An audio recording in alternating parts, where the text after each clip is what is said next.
میں یہ کہنا چاہوں گا آپ سے کہ آپ نے اجتماعی طور پہ تو بتا دیا فلسطین کے حوالے سے جو ہمارے حکمران ہیں ان کا کیا کردار ادا کرنا چاہیے، لیکن انفرادی طور پہ ایز اے مسلم ہمیں کیا کرنا چاہیے؟ بسم اللہ الرحمن الرحیم۔ مختصراً میں عرض کروں کہ ان حالات میں انفرادی سطح پر میری اور آپ کی جو ذمہ داری ہے وہ 4 طرح کی ذمہ داری بنتی ہیں۔ سب سے پہلا کام تو ہر مسلم، ہر مسلمان، ہر مرد و عورت اللہ کے حضور ان کے لیے دعا کریں۔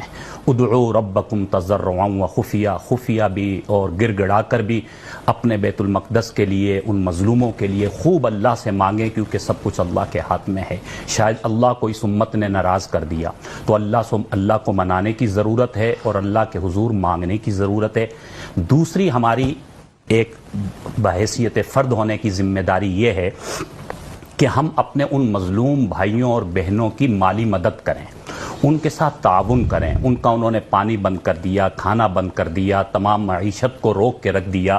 بحیثیت امت مسلمہ ہمارے حضور علیہ الصلوۃ والسلام نے فرمایا کہ پوری امت مسلمہ ایک جسم کی مانند ہے۔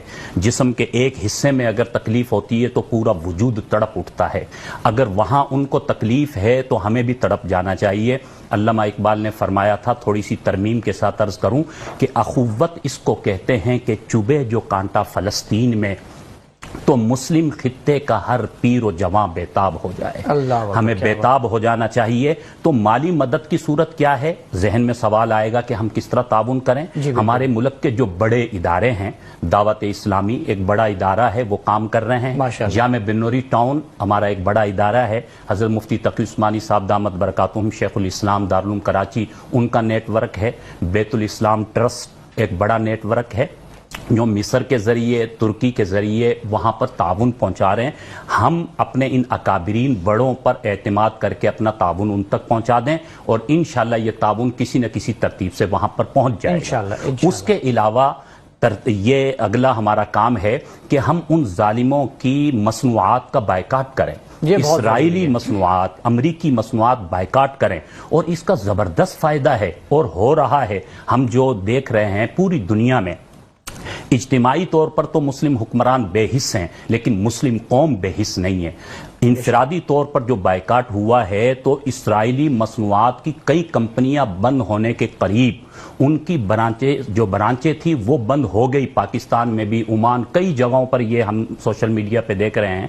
تو یہ مصنوعات کے بائیکاٹ کرنے کا زبردست فائدہ ہے، اس کو ہلکا نہ لے۔ اور پھر یہ حضور علیہ السلام کی سنت ہے۔ مختصراً عرض کروں، خیبر کا قلعہ جب فتح نہیں ہو رہا تھا، شرارتی یہودی سر چڑھ کر اپنا جادو چلا رہے تھے، آپ صلی اللہ علیہ وسلم نے کیا اسباب کے درجے میں عمل فرمایا؟ ان کی معیشت کو کاٹا۔ ان کی معیشت اس وقت کیا تھی؟ کھجوروں کے درخت ان کی آمدنی کا ذریعہ تھے۔ تو حضور علیہ السلام نے کھجوروں کو کاٹنے کا حکم فرمایا، ان کی معیشت کو کاٹ دیا، وہ قلعہ فتح ہو گیا۔ تو یہ مصنوعی بائیکاٹ کرنا یہ بڑا کارآمد ہے۔ اور تیسرے نمبر پر میں عرض کروں کہ ہماری ذمہ داری یہ بنتی ہے کہ ہم سوشل میڈیا کے ذریعے سے بھرپور اور توانا آواز بلند کریں۔ ایک دور تھا کہ جب پرنٹ میڈیا، الیکٹرانک میڈیا کو وہ کنٹرول کر لیا کرتے تھے، ہماری حق کی آواز پہنچتی نہیں تھی۔ اس وقت سوشل میڈیا یہ ایسا ایک سلسلہ ہے جو ان کے کنٹرول میں نہیں۔ میں پچھلے دنوں ایک مضمون پڑھ رہا تھا، ایک مضمون نگار ہے مغرب کا، ٹامسن فریڈ مین، وہ لکھتا ہی اسرائیل کے حق میں ہے۔ اسلام کے خلاف لکھنا اس کا ترہ امتیاز ہے، ہمیشہ فلسطینیوں کے خلاف۔ اس نے جو مضمون لکھا، اب وہ یہ کہتا ہے کہ لگ یہ رہا ہے کہ اسرائیل بری طرح پھنس چکا۔ وہ وجوہات بیان کرتے کرتے ایک وجہ یہ بتا رہا ہے کیونکہ سوشل میڈیا ان کے کنٹرول میں نہیں آ رہا۔